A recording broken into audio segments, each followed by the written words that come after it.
As it is written in the prophet Isaiah, see, I am sending my messenger ahead of you who will prepare your way.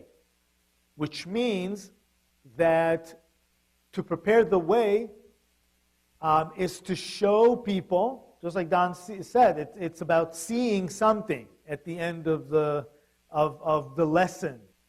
You go through a lesson, but then you want to see something. You're not going to see everything, but you're going to see something. That's the difference between the situation that we are in now, post-sin in the Garden of Eden, and pre-sin. So what we're trying to do, of course, is always to kind of complete the circle back into the Garden of Eden, the creation. And in this context, what it means is that Adam and Eve, or should I say Adam, because the Midrash, the story talks about Adam as originally a creature that could see from, it says, from the end of the world to the end of the world. But the world, the word world in Hebrew is also reference to time, which means forever. Which means that it's not just a physical vision that Adam, before the sin, had, but also the prophecy to see from one end to another. But the challenge that we have now, we, in a sense, disconnected ourselves from the power, from the main source of light. That's what Adam and Eve did, right? When they were ashamed and they ran away, they disconnected themselves from the main source of power. But God didn't neglect them altogether. Of course not. They're still His children, His creatures. He gave them a flashlight. So really, we are walking with a flashlight, if we're lucky. If we listen enough and we study enough, at least we have a flashlight that we see ahead a little bit.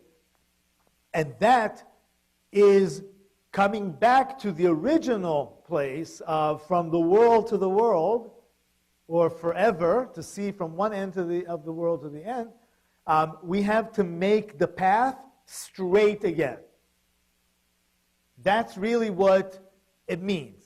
That somehow the path of Adam, the vision, and of course we're talking about the spiritual vision, was uninterrupted.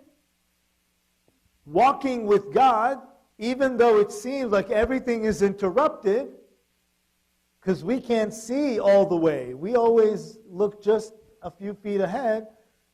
We have to believe that if we follow the directions,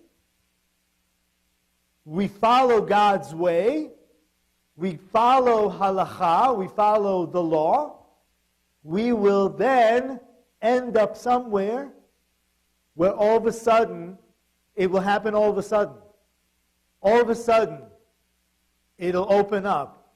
And God says, in its time, I will hurry it. Meaning, when time is ready, then things happen right away. It's a matter of preparing it. That's what it is. Our job is to pray, to prepare the way for the Messiah.